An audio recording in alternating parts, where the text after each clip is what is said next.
Halo guys, seperti biasa hari ini kita bakal ngelanjutin lagi alur cerita dari Jenderal Licik paling manipulatif. Bagi kamu yang bingung bisa tuh ke playlist kita Jenderal Licik paling manipulatif atau kamu bisa klik link playlist yang ada di deskripsi. Untuk kamu yang udah setia nonton, terima kasih banget dan sekarang ayo kita masuk ke kisah Jenderal Licik paling manipulatif part 29.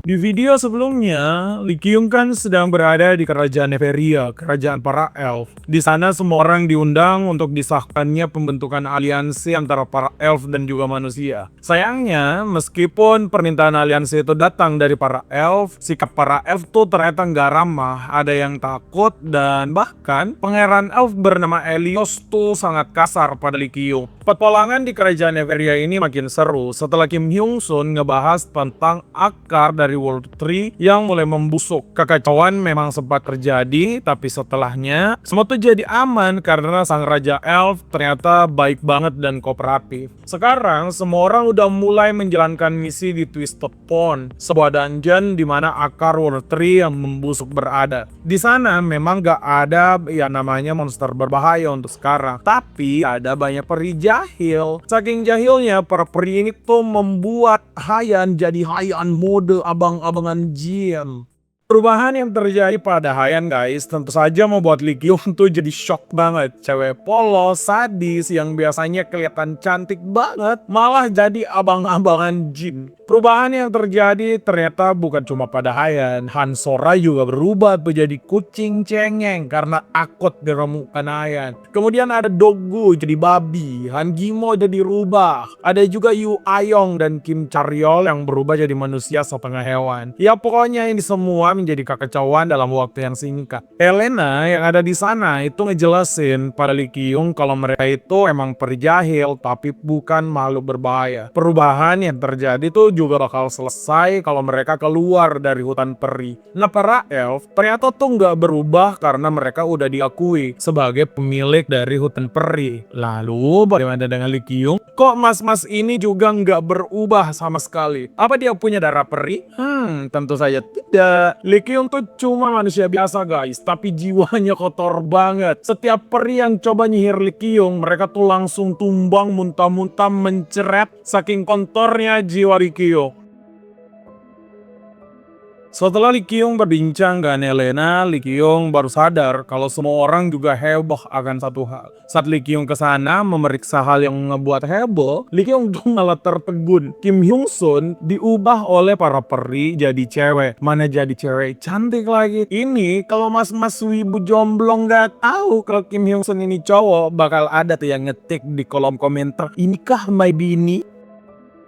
Dengan semua perubahan yang terjadi, raid di Twisted Pond juga terus harus berlanjut kan. Di bagian dalam dungeon, mulailah muncul monster berbahaya. Tapi tenang, itu bukan masalah. Maksudnya Mbak Kim Hyung Sun tuh ada di sana. Ya meskipun sejak jadi cewek, si Kim Hyung Sun ini rada-rada pick me guys. Mengeluh karena badannya jadi ringan sekarang. Tapi yang kelihatannya sih, dia tuh nikmatin banget ya, jadi lincah dalam berpedang. Apakah Kim Hyung Sun ini emang pick me dari dulu? Semua orang yang menyaksikan Kim Hyung Sun beraksi ya seperti biasanya mereka tuh merasa kagum. Tapi di sini Dogu mulai berulah lagi. Babi satu ini tuh malah melompat dari Kim Yeri dan bilang kalau mereka tuh harus memberi Kim Hyung Sun nama baru. Ya sekarang Kim Hyung Sun kan jadi cewek. Dogu bilang namanya adalah Kim Hyuna. Ya namanya cute banget sih. Makanya Kim Hyung Sun juga nggak menolak hal itu. Semua orang juga setuju. Apalagi Kim Yeri dan juga Li Qiong. Ya versi Kim Hyuna ini emang lebih manis aja. Kelakuannya yang ceria nggak kayak Kim Hyung Sun tuh yang dikit-dikit jadi kucing lepek, dikit-dikit ngedown lah, dikit-dikit muka serem lah. Pokoknya Kim Hyuna ini lebih manis.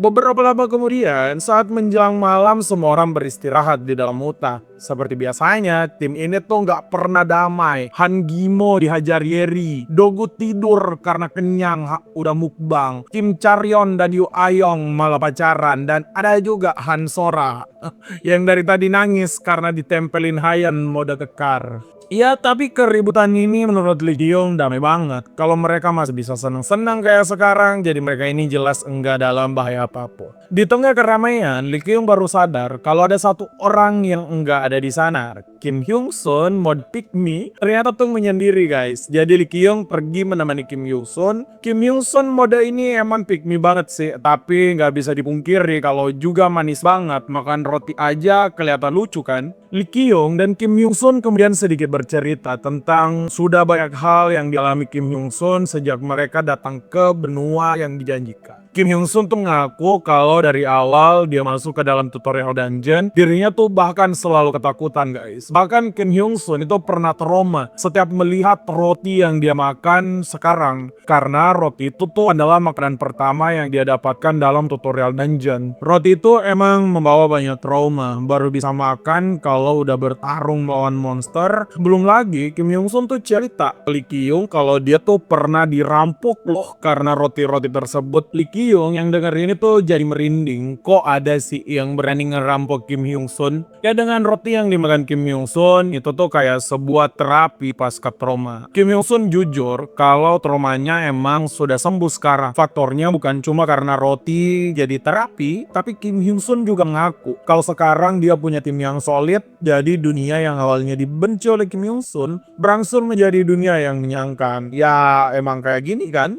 Punya orang tepat di sekitar kita tuh emang buat dunia yang tadinya suram jadi lebih menyenangkan. Kim Hyung Sun melakukan pengakuan dengan wajah cewek cantik kayak gini sih jelas buat Lee Kyung jadi nggak fokus ya. Tapi Lee Kyung masih waras guys. Kalau Kim Hyuna di depannya tuh cowok tulen. Bahkan Lee Kyung merasa aneh karena di sana malah ada Hayan yang emosi banget. Hayan ini kayaknya udah nggak waras lagi nih. Ngirain keduanya belok. Lee Kyung yang mendengar kalau hidup Kim Hyung Sun jauh lebih baik karena tim Tudu jelas kepikiran banyak hal. Lee Kyung tahu kalau dia adalah penjahat bertopeng yang sedang dicari Kim Hyung Sun. Kalau Kim Hyung Sun tahu kebenaran itu, Kim Hyung Sun bisa jatuh mental. Jangankan senyum lucu kayak sekarang, Kim Hyung Sun kayaknya bisa gila tuh. Kalau tahu Lee Kyung yang paling dipercaya juga penjahat utama di putaran pertama kehidupan Kim Hyung Sun. Makanya Lee Kyung gak akan membiarkan hal itu terjadi. Lee Kyung harus memastikan kalau Elena berada dalam genggamannya. Karena sekarang emang cuma Elena tuh yang bisa mengungkap identitas asli dari Lee Kyung. Setelah semua hal yang terjadi, tidak terasa pagi udah datang dan perjalanan kembali dimulai. Ada masih banyak yang istirahat, tapi ada juga yang udah bersiap kayak Lee Kyung dan Helena. Lee Kyung tuh memutar otak di sini guys, memikirkan bagaimana cara dia bisa memanipulasi Helena. Lee Kyung sih mau banget ya kalau Helena jadi pengikutnya kayak Hayan dan juga Son Hye-young. Pokoknya pengikut barbar milik Lee Kyung. Tapi gimana caranya? Lee Kyung gak punya kesempatan untuk beraksi. Karena mereka tuh dikelilingi banyak orang. Nggak mungkin dong Lee Kyung di tengah-tengah orang ngemanipulasi putri elf. Lee Kyung tuh sampai berdoa mereka dapat bahaya aja. Lee Kyung nggak peduli mau diapain monster kayak. Asalkan bisa berdua dulu dengan Helena. Di tengah kegalauan Lee Kyung, tiba-tiba kereta kuda yang dia tumpangi dengan Helena malah berguncang. Siapa sangka kalau doa Lee Kyung tiba-tiba terkabul. Monster yang menjaga Twisted Pond muncul dan menelan kereta kuda milik Lee Kyung dan Helena. Helena dan Lee Kyung sepertinya bakal terjebak dalam perut monster raksasa.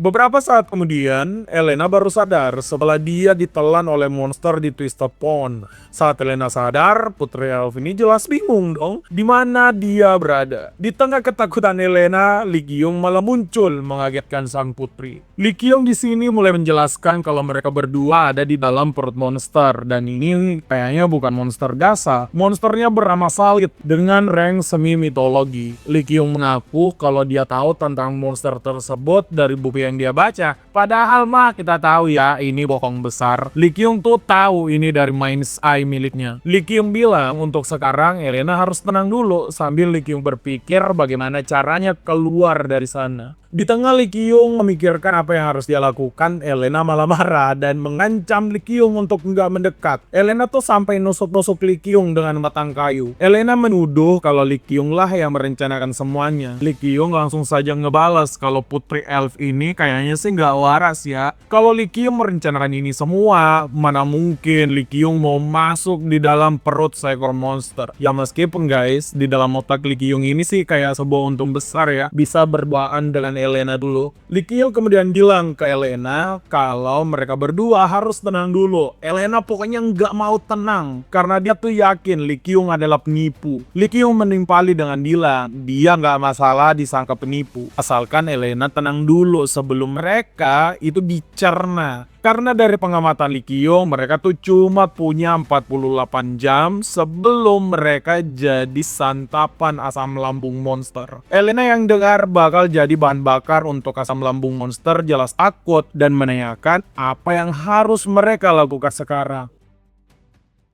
Lee Kyung mulai memeriksa sekitar. Lee Kyung tahu dia punya solusi bahkan jika para anggota ekspedisi tidak menyelamatkan mereka. Lee Kyung kan masih punya kartu as, yaitu kemampuannya sebagai alchemist. Lee Kyung kemudian memikirkan, ada saja dia bisa menciptakan potion seperti Dragon Breath Potion yang punya daya ledak tinggi, semua masalah ini bisa selesai. Masalahnya, Lee Kyung tuh nggak punya bahan untuk membuat potion tersebut. Jadi Lee Kyung itu harus dapat bahan buat potion peledak dari makhluk mitologi selain Dialoggia. Di mana ya makhluk tersebut? Mindset Lee Kyung tiba-tiba aktif karena ternyata bahan untuk membuat potion peledak itu ada di sebelah Lee Kyung persis guys. Siapa lagi kalau bukan Putri Elena, sang putri elf yang ternyata juga makhluk semi mitologi. Mata Lee Kyung itu langsung berbinar terang. Ya entah apa yang akan dilakukan Lee Kyung pada Elena di dalam perut monster tadi. Sekarang kita pindah bentar melihat suasana di luar setelah Lee Kyung dan Elena ditelan monster. Semua orang itu jelas jadi panik banget. Dua entitas penting dalam kelompok mereka ditelan oleh monster. Ya mana mungkin bisa nggak panik. Kim Hyung Sun di sana meminta maaf lagi. Kim Hyung Sun merasa semua ini tuh karena dirinya mengajak orang-orang ke Twisted Pond. Kim Hyung Sun meminta maaf yang jauh lebih dalam pada Elyos karena pangeran ini kehilangan jejak adiknya kan, sang putri Elena. Elyos yang dengar permintaan maaf dari Kim Hyung Sun tuh marah banget. Elyos bilang kalau semua ini memang salah Kim Hyung Sun dan ayah Elyos, sang raja elf emang salah sudah mempercayai para manusia. Pangeran elf ini itu sampai menarik kerah baju Kim Hyung Sun dan bilang kalau aliansi manusia dan para elf udah tamat. It's over bro. Ya tapi adegan kemarahan Elyos ini sih cuma dalam pikirannya doang ya. Elyos ini tuh ternyata nggak marah sama sekali. Karena apa? Bukan karena dia menghargai Kim Hyung Sun, tapi karena dia tuh jaga image ke Cho Hye Jin. Pangeran elf ini kan emang lagi kesemsem banget sama Cho Hye Jin. Padahal Cho Hye Jin mah gak tertarik sama sekali ke pangeran elf busuk tersebut. Elyos yang tahu kalau semua orang panik malah bertindak sok keren dengan coba menenangkan suasana. Elyos bilang kalau Elena dan Lee Kyung tentu saja akan sama. Keduanya tuh bukan orang lemah yang harus terus dilindungi. Lagi pula, Lee Kyung adalah kardinal agung dan Elena adalah utusan dari Dewa Elun, sang dewa para elf. Elyos juga bilang kalau keduanya sih pasti bisa keluar dari perut monster dengan selamat karena keduanya adalah orang baik. Nggak mungkin Elena dan Lee Kyung saling menyakiti satu sama lain di momen seperti sekarang. Kim Hyung Sun sih kaget ya dengan respon dari Elyos, tapi Kim Hyung Sun juga percaya dengan perkataan Elyos. Lee Kyung dan Elena pasti bisa keluar dengan selamat dan keduanya pasti bisa bekerja sama dengan baik. Asumsi kalau keduanya bekerja sama sih kayaknya harus dikoreksi ya. Lee Kyung ini udah punya tampang kayak penjahat kelas kakap di depan Elena. Elena yang ngelihat Lee Kyung ini teriak kalau Lee Kyung udah gila dan tidak boleh mendekat. Lee Kyung sih emang pas banget guys. Mau ngebedah anak orang padahal mereka lagi terjebak di dalam monster. Ya meskipun si Lee Kyung ini itu punya niat baik karena Lee Kyung tuh mau ngebuat potion yang bisa mengeluarkan mereka dari perut monster. Tapi mana mungkin Elena percaya kalau Lee Kyung ini punya tampang mengerikan kayak sekarang. Di tengah Lee Kyung dan Elena bertengkar, tiba-tiba tempat mereka terjadi gempa. Monster raksasa ini sepertinya bergerak. Jadi Lee Kyung bilang kalau mereka juga harus ikutan bergerak dan hati-hati karena benda-benda mulai berjatuhan. Ya baru dibilang Elena ini udah hampir aja ke akhirat karena dijatuhi pecahan kaca besar. Untung aja ada Lee Kyung yang langsung mendorong Elena dan menjadikan dirinya perisai untuk Elena. Elena sih masih sok banget ya nyuruh Lee Kyung minggir dan nggak mau deket-deket sama Lee Kyung. Tapi Lee Kyung bilang dia nggak mau pindah dari sana karena udah kewajibannya melindungi Elena sampai Elena itu selamat keluar dari perut monster. Ya cewek diginiin sama cowok ganteng sih pasti meleleh ya.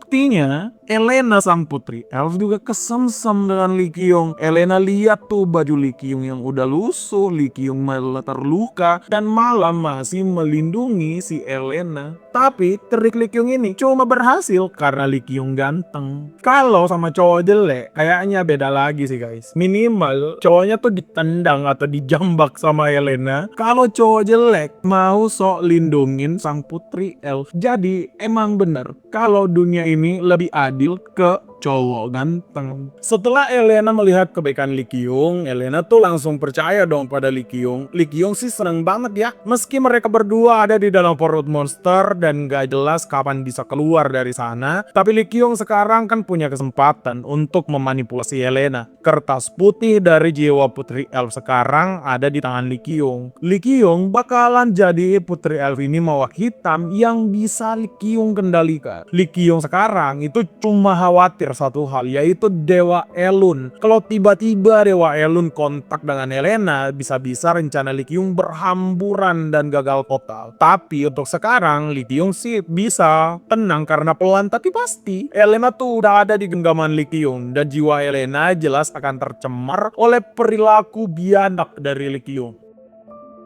Kekhawatiran Lee Kyung tentang Dewa Elun menghubungi Elena memang hal yang patut diwaspadai guys. Di alam dewa, Elun tuh emang lagi panik banget coba menghubungi Elena dan menyuruh Elena untuk jauh-jauh dari Lee Kyung. Tapi Lee Kyung sih bisa tenang ya karena Dewa Elun tuh nggak akan pernah bisa menjangkau Elena dalam waktu dekat. Tiap kali Dewa Elun ini panik untuk menghubungi Elena, Dewa Elun tuh langsung disekap oleh dewa lainnya. Pokoknya ada dewa yang juga nggak mau kalau Elun menghubungi Elena. Siapa dewa yang ngebantu Lee Kyung ini? Ya jelas siapa lagi kalau bukan Dewi Benigor. Dewi satu ini kayaknya juga udah ikutan rusak sih karena dapat umat kayak Lee Kyung. Dengan tindakan gila Dewi Benigor jadi backingan Lee Kyung sih udah jelas ya kalau Lee Kyung bakal lebih overpower dari sekarang. Di suatu negara antah berantah yang jauh dari negara kita aja, preman yang punya backingan bisa merajalela. Apalagi Lee Kyung, backingannya langsung dewa bro. Setelah berbagai hal yang terjadi, nggak terasa kalau Lee Kyung dan Putri Elena itu udah ada 12 jam loh dalam lambung monster ini. Elena sekarang sepertinya jauh lebih tenang. Elena bahkan memberikan sehelai rambutnya tuh pada Lee Kyung untuk jadi bahan eksperimen ngebuat potion. Lee Kyung itu sambil melakukan eksperimen emang kelihatan keren. Ya, apalagi pria ini bilang kalau dia tuh akan mengusahakan apapun supaya Elena bisa selamat. Ya, makin kesemsem dong Elena pada Lee Kyung. Lee Kyung kemudian mulai membuka topik pembicaraan lain supaya suasananya tuh nggak jadi suram. Lee Kyung menanyakan tentang Elun pada Elena. Apakah Dewa Elun pernah menghubungi Elena? Elena langsung berwajah suram nih karena dia nggak mendapatkan kabar apapun dari Elun. Ya hal ini sih jelas membahagiakan bagi Lee Kyung guys. Lee Kyung tuh nggak tahu apa yang akan terjadi, tapi selama Elena bisa dijauhkan dari Elun, itu adalah kabar baik bagi Lee Kyung. Lee Kyung punya kesempatan untuk masuk dan mencemari hati murni dari Elena. Lee Kyung langsung saja berwajah sedih dan bilang dia tuh ngerti kok perasaan dari Elena. Lee Kyung juga merasakan hal yang sama jika dia jauh dari Dewi Benigor. Padahal mah pria ini nggak beriman sama sekali. Dia tuh malah kayaknya lebih banyak ngecemooh Dewi Benigor daripada berdoa tulus. Beberapa lama kemudian, gak terasa kalau Lee Kyung tuh udah menyelesaikan eksperimen dengan rambut Elena. Lee Kyung langsung aja mau mencobanya dengan melemparkannya ke lambung sang monster. Tapi saat potion ini dilempar, apa yang didapatkan Lee Kyung? Ledakannya malah kayak kembang api kadaluarsa. Meledak sih, tapi nggak ada efek sama sekali. Dari notifikasi yang muncul, alasan ledakannya tuh cupu banget karena kekurangannya kekuatan suci. Intinya, bahan yang digunakan Lee Kyung itu kurang menyimpan kekuatan suci. Elena yang melihat kalau ramuan Lee Kyung nggak berhasil, kemudian menghampiri Lee Kyung. Elena tuh nggak marah guys, dan malah memotivasi Lee Kyung untuk nggak kecewa. Elena bilang mereka masih bisa memulai untuk membuat ramuan lainnya. Elena ikhlas kok kalau rambutnya digunakan lagi, asalkan nggak jadi botak. Kan lucu tuh putri elf botak, dua kata lucu, elf botak. Elena bilang kalau dia percaya dewa akan menolong mereka berdua. Lee Kyung yang dengar ini langsung punya ide. Lee Kyung tuh mulai menyatukan tangannya dan berdoa. Ya tapi doanya sih bakal agak lain ya. Mana ada sih orang berdoa pakai muka licik begitu. Di alam dewa, Dewi Benigor udah dapat notifikasi apakah dia akan mendengar doa dari Lee Kyung. Dewi Benigor yang lagi nyekap Elun sebenarnya tuh nggak sudi mau menerima doa dari Lee Kyung karena udah dapat banyak masalah karena pria tersebut. Tapi Dewi Benigor juga ngeri memikirkan apa yang akan dilakukan Lee Kyung kalau doanya nggak didengar. Terakhir kali Dewi Benigor coba nyuekin Lee Kyung dan Lee Kyung bertindak sendirian, kan Lee Kyung mengikat kontrak dengan Belial. Jadi sekarang entah apa lagi yang bisa diperbuat oleh si Lee Kyung. Jadi Dewi Benigor coba ngedengerin doa dari umatnya tersebut. Saat keduanya tersambung guys, Lee Kyung dan Dewi Benigor itu udah kayak teleponan. Lee Kyung langsung aja ngomong dalam doanya kalau dia tuh butuh bantuan dan dalam kondisi genting banget. Lee Kyung bilang kalau dia tuh harus jadi sosok malaikat seperti di kerajaan Rayos untuk menyelamatkan Elena. Ya kalau Lee Kyung jadi keren gitu sih, Elena nggak punya pilihan kan, kecuali percaya kalau Lee Kyung itu nggak punya jiwa busuk. Doa Lee Kyung ini karena Lee Kyung tuh tahu benar sosok suci yang pernah kelihatan di masyarakat Rayos itu cuma bisa muncul kalau Dewi Benigor memberi sponsor pada Lee Kyung. Ya doa ini emang sok benar banget dan Lee Kyung udah kelewatan malakin Dewi yang dia sembah. Untung aja sih doa Lee Kyung nggak didengar dari luar, jadi Elena yang menyaksikan Lee Kyung berdoa dengan tenang makin kagum karena Lee Kyung kelihatan beriman banget. Lalu bagaimana dengan doa Lee Kyung? Doa Lee Kyung yang dia panjatkan tulus hati banget ternyata mendapat penolakan. Dewi Benigor tuh nggak bisa memberi sponsor besar pada Lee Kyung karena ternyata itu melanggar aturan. Benigor juga menegaskan kalau Lee Kyung selama ini hidup dalam dosa. Jadi mana mungkin dapat bantuan dari Dewi Benigor dengan mudah. Ya dengan begini Lee Kyung jelas kecewa dong. Lee Kyung tuh kecewa bukan berarti menyerah ya guys. Pria biadab ini punya solusi. Dia itu malah ngeprovok Dewi Benigor. Dengan lantang Lee Kyung bilang kalau si Dewi Benigor kayaknya sih lebih lemah ya daripada iblis Belial. Lee Kyung bilang padahal dia tuh udah mau bertobat dan kembali ke jalan yang benar. Lee Kyung itu mau kedamaian dunia, tapi doanya malah nggak dikabulkan. Lee Kyung nih menambah api kemarahan Benigor lagi. Lee Kyung bilang kalau Benigor kayaknya sih Dewi lemah yang enggak kompeten. Gimana? Gila kan? Orang mana coba yang kepikiran ngancem dewa? Orang mana? Kayaknya cuma Lee Kyung doang nih yang berani melakukan hal tersebut. Benigor yang diancam oleh Lee Kyung akan berpaling ke Belial langsung saja memaki Lee Kyung. Pokoknya notifikasi yang didapat Lee Kyung itu penuh dengan makian dari Dewi Benigor. Dewi Benigor memaki sambil memberi Lee Kyung sebuah potion peledak yang emang Lee Kyung coba buat kan. Intinya Dewi Benigor ini tetap mau ngebantu Lee Kyung sekarang, tapi enggak dengan memberi sponsor jadi Lee Kyung bisa berbentuk malaikat lagi. Lalu apa respon Lee Kyung? Apakah pria ini bersyukur? Tentu saja tidak. Pria ini itu malah mencemooh Dewi Benigor guys. Li Qiong bilang kalau dewinya sih emang gak kompeten ya karena cuma bisa memberi satu potion. Padahal minimal kan harusnya dikasih resepnya juga. Benigor jelas marah lah diremehkan oleh Li Qiong. Udah gila apa? Li Qiong ini udah kayak lintah darat guys. Dikasih hati malah minta jantung. Dewi Benigor langsung menolak. Tapi eits, Li Qiong mengeluarkan jurusnya. Pria ini malah mulai berdoa pada Belial. Dewi Benigor sih jadi panik parah ya. Nggak sudi hal itu terjadi. Dewi Benigor nggak sudi Li Qiong berhubungan dengan Belial. Makanya Dewi Benigor langsung mengeluarkan sihirnya pada Li Qiong. Li Qiong mendapat sebuah tanda nih di lidahnya. Tanda ini menjadi syarat dari Dewi Benigor. Dewi Benigor bilang kalau Li Qiong tuh harus mengumpulkan air liur Elina pakai tanda di lidahnya. Menurut Benigor, air liur elf tingkat tinggi kayak Elena tuh barang mahal bahkan di antara para dewa. Jadi kalau Li Qiong bisa mendapatkannya, maka Li Qiong bisa mendapatkan resep potion yang baru saja diberikan oleh Dewi Benigor. Li Qiong sih seneng-seneng aja ya dengan syarat yang diberikan. Nyium putri elf cantik mana ada ruginya. Li Qiong sih bisa nyosor aja karena dia kan lagi berduaan sekarang. Tapi kan cerita ini cerita semua umur guys. Masa ada adegan gak senonoh?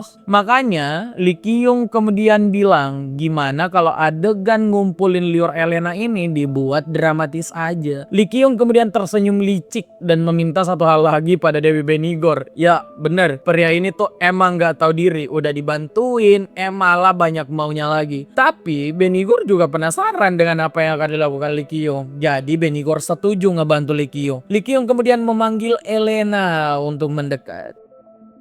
Beberapa saat kemudian, napas Elena dan napas Li Qiong menjadi berat. Eits, ini bukan adegan yang kalian harapkan. Ingat, cerita ini untuk semua umur. Jadi kubur dalam-dalam ekspektasi tidak senonoh kalian. Napas Elena dan Li Qiong menjadi berat tuh karena mereka berdua mulai mendaki tubuh dari si monster. Tujuannya ya kabur karena asam lambung dari si monster tuh terus mendekat. Li Qiong mengatakan rencananya pada Putri Elena. Dia nggak langsung meledakkan si monster dengan ramuan dari Dewi Benigor. Bukan karena nggak percaya pada kekuatan sang Dewi. Tapi Li Qiong mau ngejamin keamanan Elena. Nggak lucu kan kalau potionnya meledak dan Elena juga ikutan meledak. Mereka itu baru akan menggunakan potion tersebut jika Li Qiong dan Elena sampai di area kerongkongan dari si monster. Monsternya bisa hancur karena ledakan dan Li Qiong juga serta Elena itu bisa keluar dengan selamat. Ngedengar hal ini Elena jelas seneng banget lah.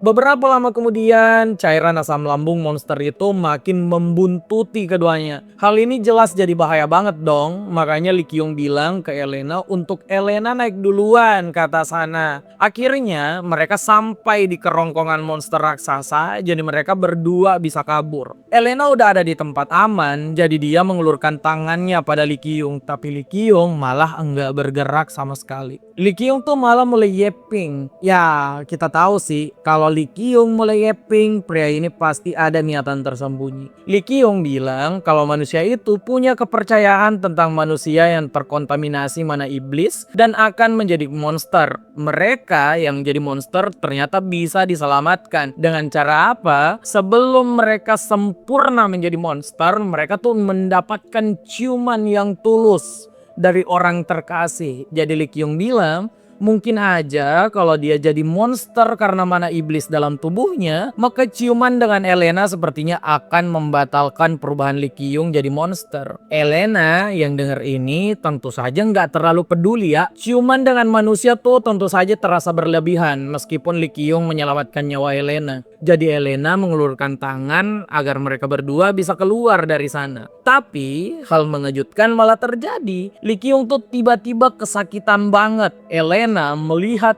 ini dengan jelas kalau Li Qiong itu mulai nggak stabil. Elena awalnya merasa itu cuma akal-akalan Li Qiong doang, cuma sebatas prank. Tapi kemudian lambang iblis muncul di dada Li Qiong. Elena kemudian berasumsi kalau tanda itu adalah tanda Li Qiong telah dikuasai oleh mana iblis dan akan berubah menjadi monster sebentar lagi.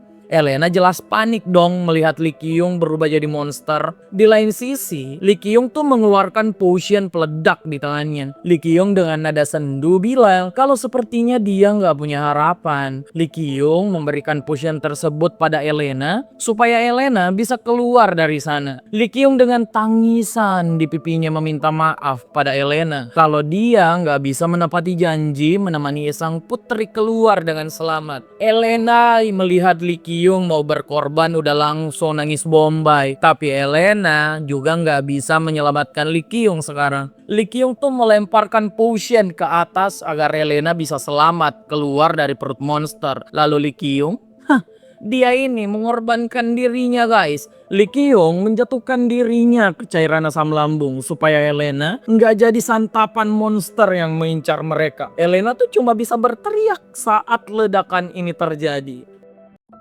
Beberapa saat kemudian Elena udah terlihat oleh Elios dan juga Kim Hyung Suk. Elena tuh terlihat lusuh banget. Saat Elena membuka matanya, Elf ini udah stres parah karena merasa dirinya lah yang membuat Lee Kyung terbunuh di dalam perut monster. Ya udah jelas kalau putri Elf ini mentalnya rusak serusak-rusaknya. Pokoknya emotional damage. Pria yang pontang-panting dia curigai itu malah mengorbankan nyawa untuk keselamatan Elena. Gimana Elena nggak kena mental?